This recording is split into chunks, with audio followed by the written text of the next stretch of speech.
So we're studying about evangelism, how we can grow in it. God has called every one of us to evangelize.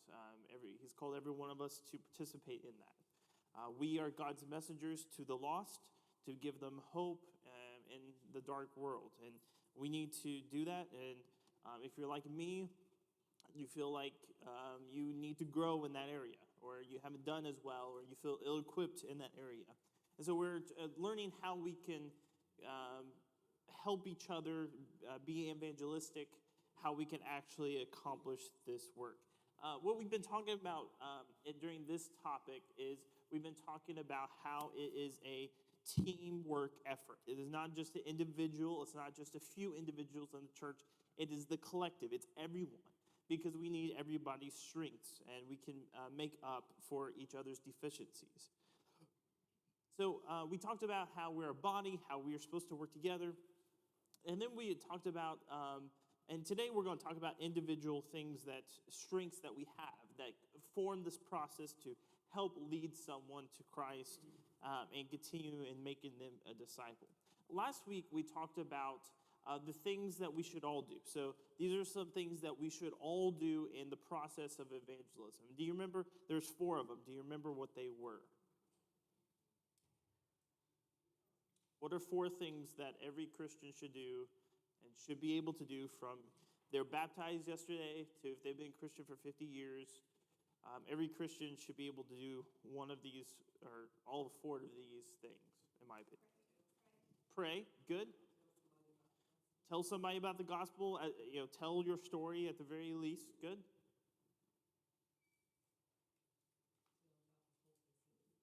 Excuse me. Tell about the hope that is in you. That kind of went with tell the gospel. Yep. Remember the last 2? Yes, make a friend. Make a non-Christian friend. We've all made friends through our life. Go out your way to make a friend, a non-Christian friend, whether a coworker, whether someone in your school, so that you can have the chance, to build a relationship and tell them about the gospel. You remember the last one? Be an example. Yes. It's be an example. We should be the light of the world. It should emanate from us. We should carry ourselves and act in a way that is different from the rest of the world, that people ask for the hope that's within us. So I believe these are all 4 things that we should do. I think there's definitely probably some room for improvement in me and probably all of us. But these are all 4 things that I think we can all seek to do. Good.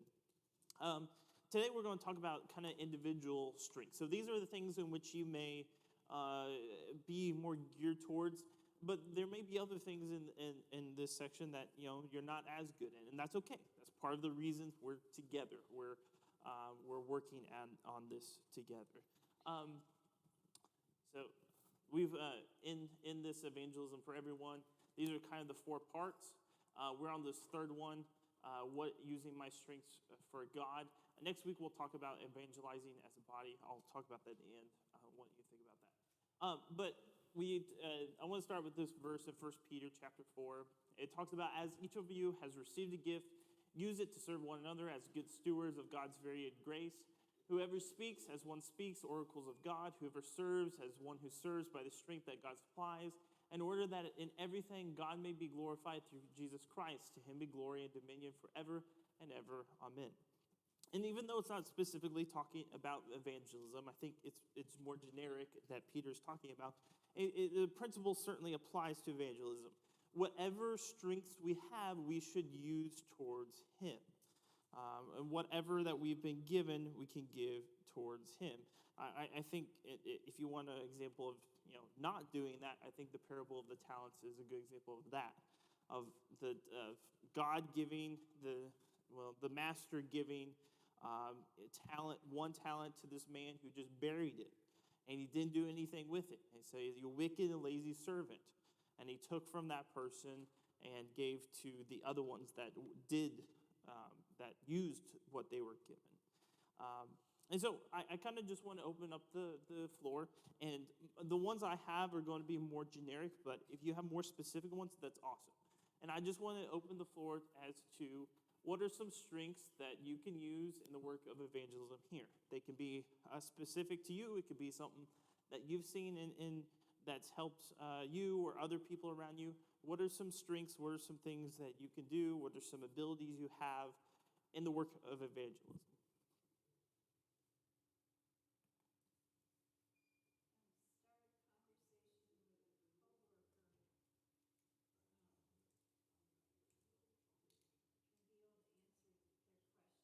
Yeah.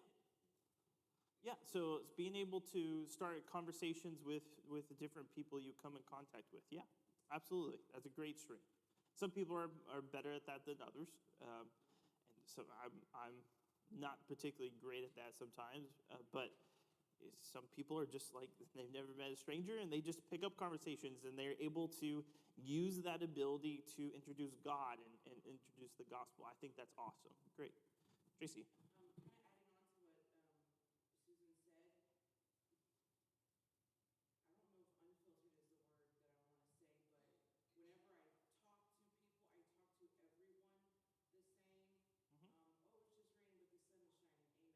Yes.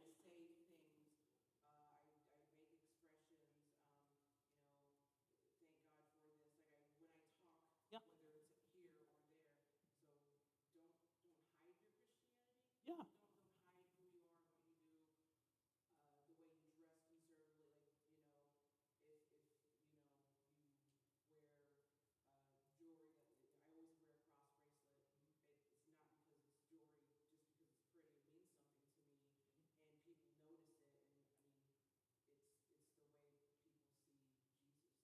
Right. Yeah. Yeah, and I think that's excellent. So let your speech be seasoned with salt. You know, you're talking about Christ. You're talking about that good thing. I think that's something that we could all do. Yeah, just that putting that in our normal everyday conversations, and you know, naturally, you know, if we really think that, it'll just come naturally. Good. You can use some visual aids to aid you in your evangelism work. Absolutely. Yep. Yep. Recognize the opportunity when it presents itself. Okay, good. Recognizing the opportunity that when it presents itself. Some people are better than that than others. Definitely, and it's something I think we should all strive to be. What are some things that maybe not everyone is good at or can do, but is definitely neat?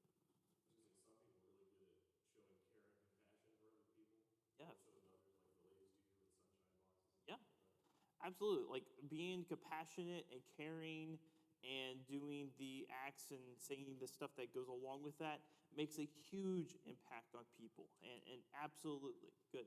Very good. What else?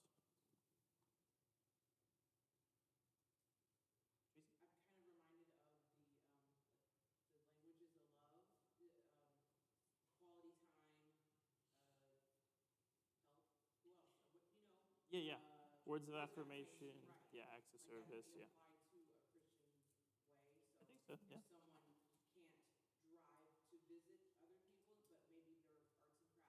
Yeah.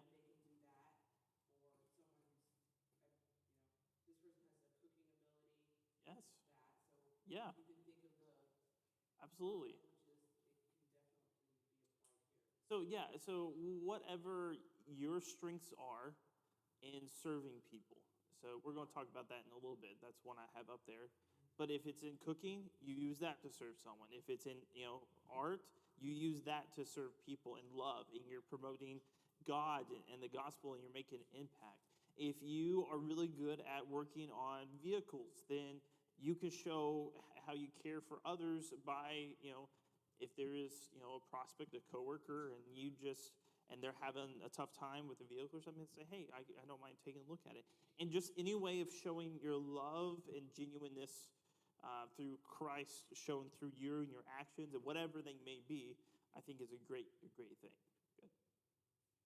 Any other thoughts?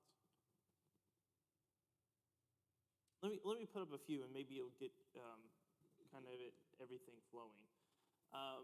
Well, here, let me read this, and then we'll get to some examples I have. So, Romans chapter 12, it has a list of kind of different. It talks about the body, how we remember members, and they have different gifts. So let's start in verse 3, chapter 12, verse 3. For my grace given to me, I say to everyone among you, not to think of himself more highly than he ought to think, but to think with sober judgment, each according to the measure of faith that God has assigned. For as to one body we have many members, as the members do not have all the same function. So we, though many, are one body in Christ, and have individually members one of another. Having gifts that differ according to the grace that has been given to us, let us use them. If prophecy, in proportion to our faith. If service, in our serving. The one who teaches in his teaching. The one who exhorts in his exhortation. The one who contributes in his generosity. The one who leads with zeal. The one who does acts of mercy with cheerfulness. So do any of those qualities spark some things in your mind of different attributes that would be really good in the work of evangelism? All of them? Yes, very much so. How would they be applied to evangelism, I guess?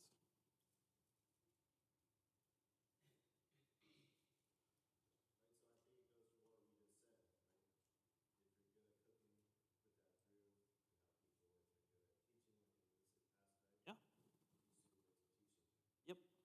Excellent. Excellent. Yeah. So, not everyone I think everyone should be able to share their gospel in their way, but not everybody's going to have the answer to a bunch of questions that someone may have.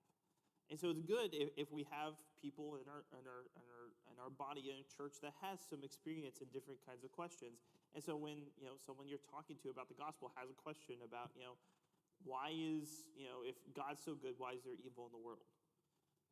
Why does the geological structures of Earth seem like it's built over millions of years, or things like that? And you may maybe you have an answer to that, or maybe you don't. And so maybe there's some people here we can work together. We can discover. We can kind of be able to do that together.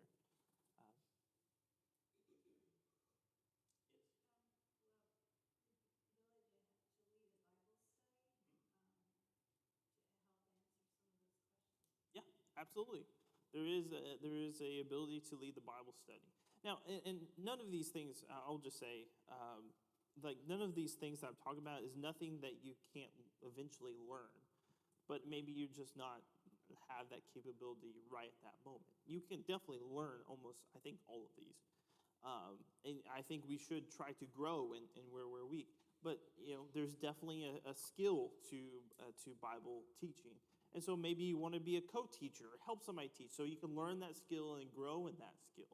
I think that is definitely something that we should all try to do. Good. Any others? Let me throw up some examples. And like I said, these are some of these are kind of generic. You can get very specific in these. But the first one is to invite. To just be able to invite people. I think, like I said, I think we have a duty to friends, to our family, the people that are around to introduce the gospel. Go out of our way to make a friend to introduce the gospel. But there's a lot of people we come in contact with on a daily basis. A lot of people we come in contact with. And some people are just really good at inviting people. And it doesn't necessarily have to do with if you're introvert or extrovert. Because I knew a person in the church I grew up in who was the quietest person you would ever meet in your life. Like, I grew up at that church. I think I was there with him 10 years, and I think I heard him speak 10 words total the entire time I was there. Like, super quiet. Like, never heard him speak. He invited every single person he ever went to work with to church. And like, he couldn't teach a class. That wasn't his ability. He wasn't able to necessarily walk someone through the full process and everything, but he invited. That's what he could do. He invited, and the preacher where I was able to kind of help go do a class with him and his friend, and a lot of people were saved through that. And so being able to invite people can really, really help. You can say stuff just like, I'm interested in learning more about the book of Mark.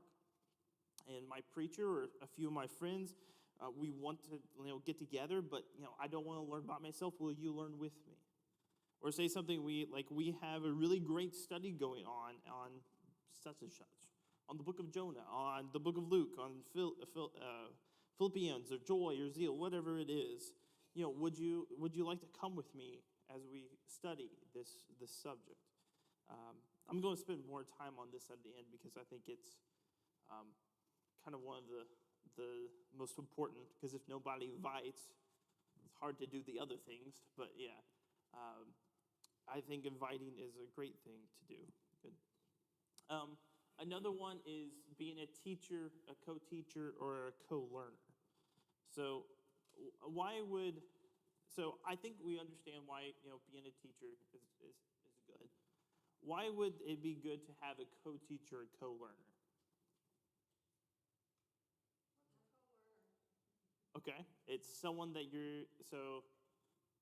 we have this prospect, and instead of me and this person learning, you come and learn with them. Or there's a group of us learning together.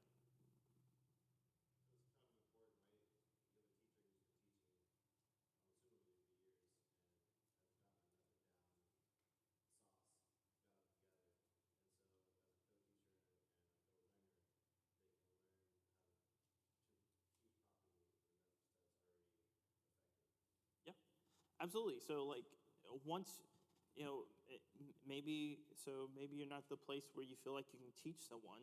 Well, how do you get there? If that's somewhere where you want to learn, you go with someone else that is doing that, and you say, can I come along with you as we teach thus and so? And that's a great way to learn.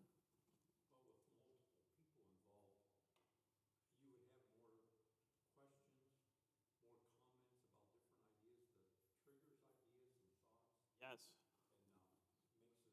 makes it a better learning experience for everybody. Absolutely. It's a multiplicity of learning. And it's a better learning experience. It's not just one person, but you can have a whole bunch of people going off each other in zeal, and it's a better learning experience. Absolutely. Good. Plus, that co-teacher or co-learner could one day fill in, be in that Yeah. position to be a teacher. Yeah, absolutely. Yeah. Paul's formula for growth, 2 Timothy 2:2, the things which you have heard from me in the presence of many witnesses, teaching to faithful men who will be able to teach others also, is sort of the spiritual procreation of teachers beget teachers Yes. who beget teachers. Yeah. And it becomes sort of what you talked about,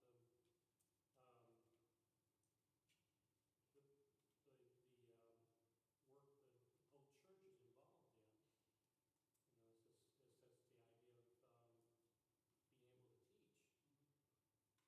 Yeah, I think you're absolutely correct. And then I would say another point on top of learning to teach. I'll put it this way: have you understood everything I've said since I've been here? No, you have not. I guarantee it. And if it's just me and one other person I'm teaching, what are they going to do if they don't understand what I'm saying? Especially if it's someone I'm relatively new with. They'll quit paying attention. They may quit paying attention. They're just going to be like, I'm ahead, and I'm a big fat dummy. I have no idea what this person's saying. And no one likes to be the dummy in the class. I've been the dummy in the class. It's called math class, and it stunk. And, so you feel like you're stupid. I'm not going to learn this. I'm not going to get this, and I feel like a dummy in the class. And so when you're doing it with other people, especially if, we'll be more familiar with each other, you could be like, Zach, I had no idea what you're talking about. Or did you mean it like this? Or did you, is this kind of also kind of what you were talking about? You can help explain it. You can help teach it. And if you just want to say, hey, I don't get that, that helps. That is me, someone else being there to read the room, to hear what I'm saying, because I know exactly what I'm saying. But you to understand understand what I'm saying without the the other person feeling like they're dummy, which nobody wants. And that's not their fault. It's because I was not good at explaining that situation. All you need is someone with the desire to teach. And say, that's what I'm looking for. I'll take you with me on this Bible study and that Bible study. All you need is the desire and help you with the rest. Yes. Yeah, I think so. Very good. Very good. Okay. And then the last one I would say, and this was kind of Roger's point, but when you're in a group or there's like 3 or 4, or sometimes we'll talk about the importance of home Bible studies. 15 or so. When it's a group experience, it's easy for the person to feel like they're being taught at. And it's just more edifying and better if it feels like we're all learning together. And you get that with more of a group. Even if it's just, I'm just kind of leading the discussion or whoever is leading the discussion and there's just 2 or 3 other people. That can really help in kind of just the whole process. So any thoughts or comments on that? Okay. This one we talked about, serving in love. This was kind of whatever you have a strength in, whatever you have a gift in, using it for the gift of God. We talked about some examples of, if you're cooking or a mechanic or whatever you can to serve other people. That makes a tremendous impact if you do that. It makes a tremendous impact of people watching us do it for each other. But even more if you serve people who are not Christians. If you go out of your way to show love to someone that has not felt loved like that before, it makes a profound impact. Questions of like, why are you that way? Why are you different from the rest of the world? And so if you hear them going through a hard time, if you see them going through a difficult time in their life, and maybe you're a really good cook, or maybe you hear somebody else's friends who's going through a hard time, and you're a really good cook, and you say, here's how I can help. I can bring them food. Or if you're a good handyman, you can help in that area. Or if you've been blessed with wealth, you can help in that area. It is using whatever God has given you to the benefit of others and trying to expand his kingdom, whatever that is.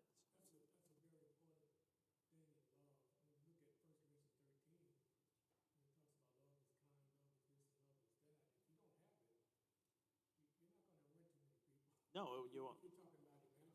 Yeah, absolutely. Absolutely. Any other thoughts? Okay. Next one is, and this is not an exhaustive list, so I'm going to ask you at the end if there's anything that you thought of, but be a connector. We need people who will connect people who are prospects or people who are new Christians with other people, with themselves. We need to be friends with these people because many times they're coming out of their background wherever they are, and a lot of the process is leaving their old friend groups and leaving the people that did not think that the right way. And so if they have no friend groups and we come here, and we have our own friend groups and we just stay in our own friend groups and no one friends those people, what is the chance of them staying a Christian? It goes way down. There was a study, this was by Harold Comer, that said that if a new Christian does not connect with at least 6 other individuals in a relatively short period, they have a high chance of falling away. We have to connect with each other. And so that means, of new Christians, we need to make an effort to have them over, to build relationships, to really build those friendships, because that is absolutely needed. And if it's just the person that invited them, taught them the gospel, and that's the only friend they have a much bigger chance of falling away. The end goal is not baptism. The end goal is not baptism. It's about making disciples. That's what he says, go and make disciples. And that's a continued process after baptism. And we need people that will connect, that will be able to connect it with each other. Say, hey, here's a friend of mine. Well, let me introduce you to so-and-so. Let's go out and get something to eat for lunch, whatnot, and really connect with people. Any thoughts on that?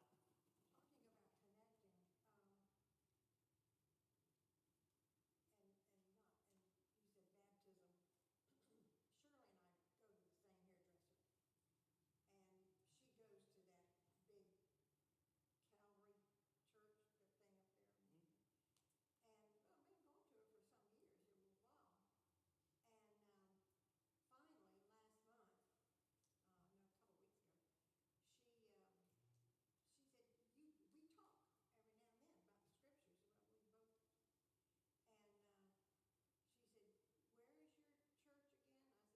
scriptures. Well, we both, and she said, where is your church again? I said, it's up on Sarno. And she said, well, she said, we've had many conversations, and you know that I was baptized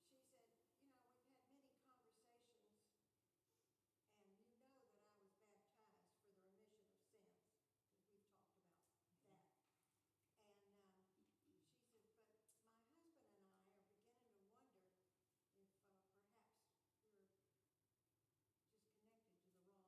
because we've talked about that. And she said, but my husband and I are beginning to wonder if perhaps we're just connected to the wrong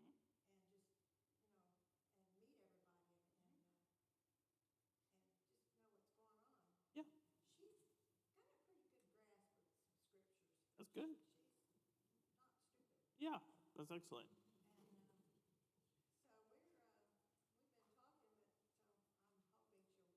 Good. will be here. Excellent. That's great. That's great. And that's what we should be doing. That's really good. Any other thoughts? Yeah. Yes. I think it ties in what Paul said, 1 Corinthians 9, becoming all things to all people Yeah. for the sake of the gospel. Yeah. Absolutely. And that's what it's about. To realize that it's taking a genuine interest in someone and actually listening to what they have to say instead of thinking about, oh, well, I want to relate this experience I had. Listening to them and taking an interest in them, and they notice that. Yes. And that goes 100%. a long way. Yeah. Yeah, it goes a long way. Longer than you would think. It makes a lasting impression. Yeah, good. The last one I had was be an encourager. And I hope you kind of see the progression here. That's kind of what I had in mind, to invite someone and then to teach someone, co-teaching, to serving them. That kind of goes throughout all of it. And then connecting them with other people, other parts of the body. And then there's a continued process of encouraging, to really trying to encourage them to go through hard times, encourage them to, overcome temptation, overcome struggles, overcome trials. Because I'm telling you, and I've told you this before, when someone becomes a Christian, I feel like they get whacked by the devil. Like things will come up in their life, and they'll just get a whole bunch of stuff that they never thought of. And it could be a wonderful experience because they found the gospel, they found a true life, and they've been forgiven of their sins, but it still seems like the devil tries to hit them. So when they're the weakest, when they're a newborn babe. And so they need this constant encouragement. And we just studied Hebrews 10 when it talks about, let us consider how stir up one another to love and good works, not neglecting to meet together as the habit of some, but encouraging one another, and all the more as you see the day drawing near. We need to do that for everyone here, but especially for those who are new Christians, who are in the process of learning about the gospel. They need encouragement, maybe even more than the rest of us. And this comes, like we said on Sunday, by listening, by sitting down with them and just listening to them, giving them spiritual counseling, and really trying to help them through whatever. It has to be more than just, good job, how are you, good, like those normal polite things that we say to there. It has to be deeper than that. It has to go deeper than that. It has to be real relationships that you build, that you, for the purpose of encouraging that person to stay strong. So, in anything that you thought of different things, jobs, roles, strengths that can be used for the sake of evangelizing. I think one of the main things is being an example, a Yes. Christian example to them. If you're not walking the talk, Yes. they're not going to listen to you. Yes. Yeah. And especially like if you are not a good person at work and you lose your temper and you cuss at people, please don't invite them to church. Like, that's going to give them all kinds of wrong motives and wrong images, and you're not going to be a positive influence. You're going to be a negative influence for the gospel. Start going the right way and changing your behaviors, and then you can, they can see that, and then your invite means even more. And so, yeah, and really all the things that we talked about last week, the 4 things that we should all do, they go with all of these. And if you're not praying, if you're not able to tell the reason for the hope within you, if you're not able to make a relationship with the sake of the gospel, if you're not an example, then the rest of these do not have nearly as much of an impact or power. So yeah, absolutely, good point. Any other thoughts? The Hebrew writer addressed that in Hebrews 10, 24 and 25, when he said we are to stimulate one another to love and good deeds. He was talking about not forsaking the assembly. We want to stimulate one another and want to encourage one another. And what gets visitors coming back, meeting with us, is that they're getting something here they're not getting anywhere else. Yep. Number one, they're getting the gospel message, but they feel encouragement there. People actually care about them and Yes. take an interest in them, like connecting with them. But that's what's going to get visitors coming back. 100%. Is that they're finding here what they're not seeing elsewhere. 100%. Yeah, I think that is absolutely crucial. We have what the world needs, desperately needs, and they try to fill it up with other things.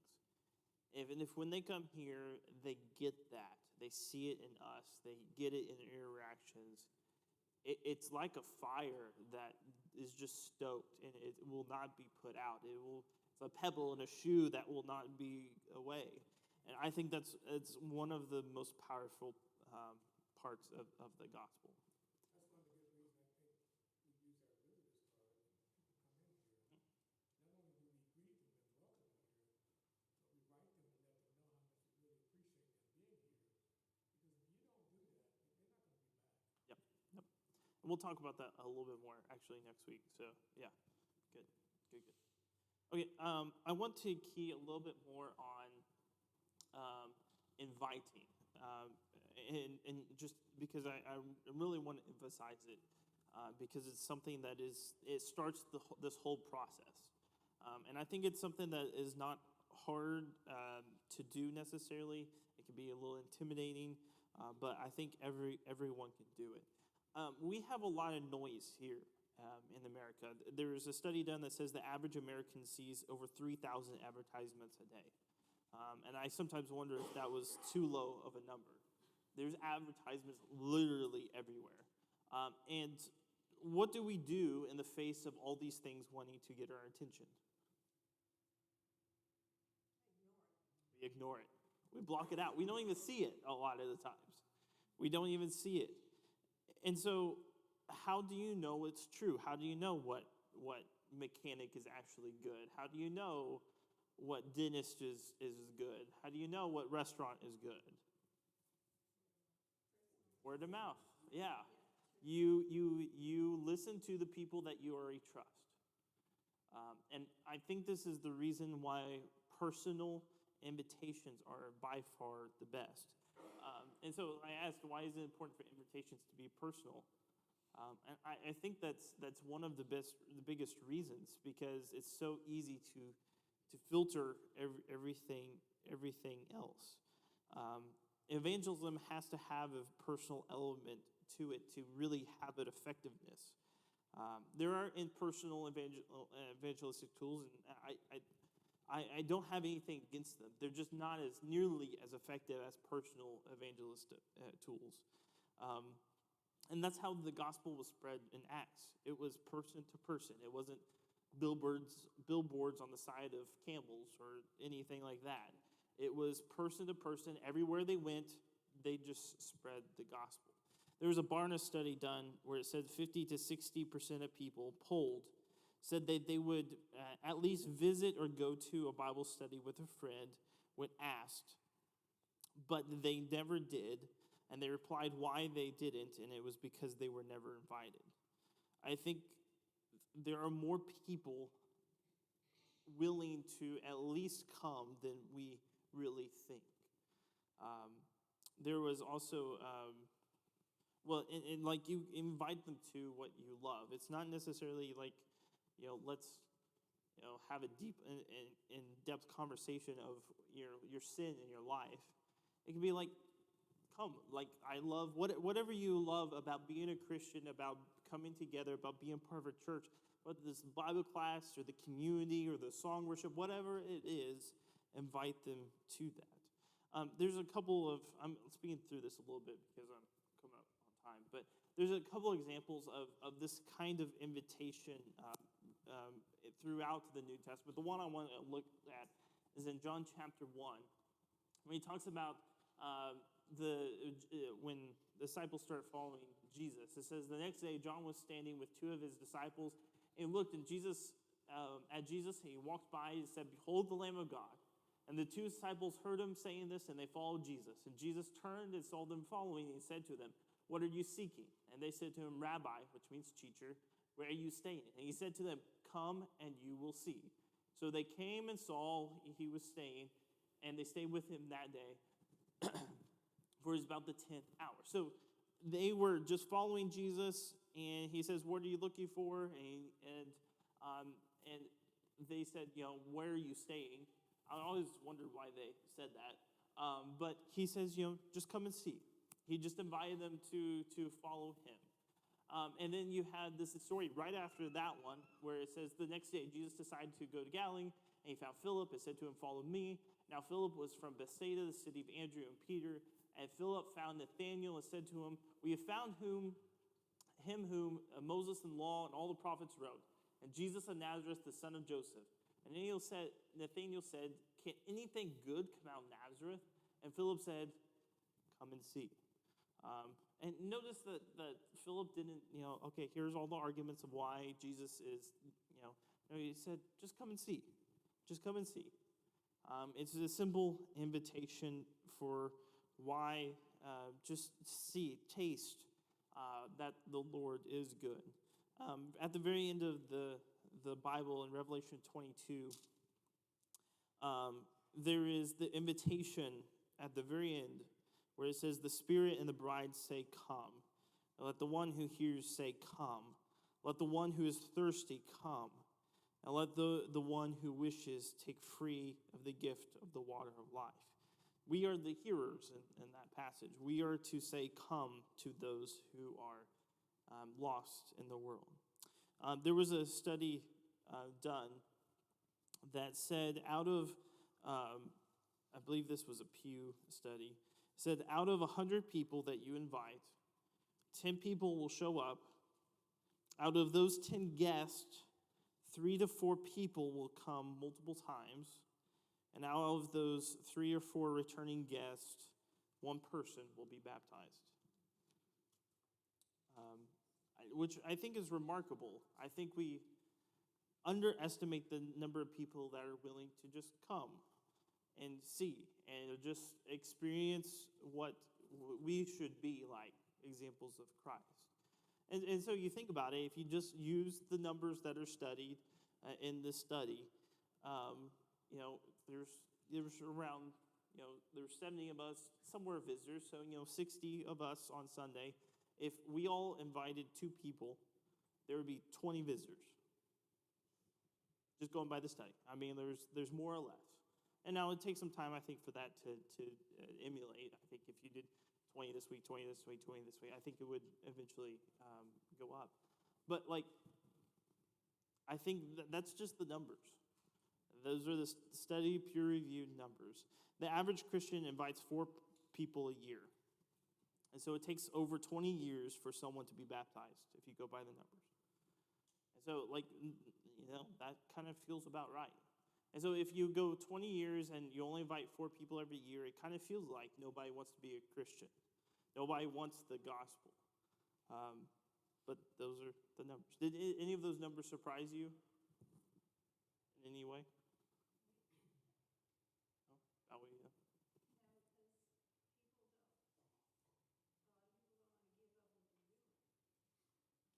Some, but our job is not necessarily to convince other people. I kind of want to be. Our job is to find the seekers. That's where our job is. Our job is to throw the seed, and the people who want the seed, who want the fruit, we can help them get in touch with the person, the master gardener. That's our job. Our job is not to use every element of speech and every argument to try to convince someone that doesn't want to become a Christian. Our job is to spread the seed so that the people who are searching and seeking, which there always are people like that, we can have that. And you don't know who those people are. That's the thing, is we try to prejudge, and those people aren't. We don't. We're terrible at it. We need to just invite whoever we can.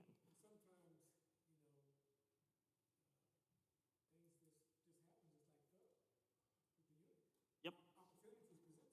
Exactly. And we just need to be in the habit of inviting, come and see, and different things like that. Really quick, so there are over 600,000 people in Brevard County. Can you imagine the difference we can make if we just 1% turn to the gospel? Can you imagine the difference it would make? Our job is to find the people who are searching, and so don't get discouraged if the person doesn't invite or says, thank you, but I'm good. And you're not going to be like almost in every account or every invite that I've given, every talk I've done, or every time I've gotten a conversation with someone, they're never like belligerent about it. They're just usually polite or say no thank you, or at worst. And so I think we need to really think about it. The Institute of Church Growth, which was a survey of 10,000 people, they sent out a question. I think I may have this out. What was responsible for you coming to your current church? What was responsible? Less than 1% was a billboard. Less than 1% was a newspaper ad. 11% was because of a track. 27% was because of the internet. I think we see the rise. And this was back, I think, in 2017. So I'm sure it's even greater now. But 60% because they were invited. And so you see, like, the power of invitation, a personal invitation by someone you have some kind of relationship. I don't care if it's the grocery store checkout clerk or whoever it is. The power of invitation is very powerful. And like, how many billboards do we have to put up to get the same amount of success that one invitation has? And I think you just kind of see, these are like actual statistics, I think, that confirm what we kind of all know. What can you invite people to? A worship service, a group Bible study, a personal Bible study, a spiritual counseling session, which means just like they're having a really tough time in life, and you say, let me talk with you one-on-one, and let me just like listen to you and give you some advice that is, biblically based, and just and really it's more of just listening, and you're building that connection. And then some kind of special event, if we have singing, or we have a special gospel meeting or something like that, those are great things to invite people to. the power of imitation can be really, really good. The last thing I want you to think about for next time, so how can we as a church help those who are searching and come into our worship assembly? So there's kind of three main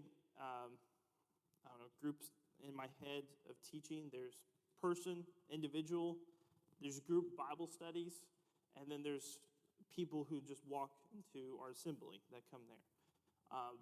And so I kind of want us to go through an exercise next week. I want you to think about this. How can we as a church be better as evangelizing, specifically for that third group, for those who are seeking that are coming to our assembly? What can we do to help that?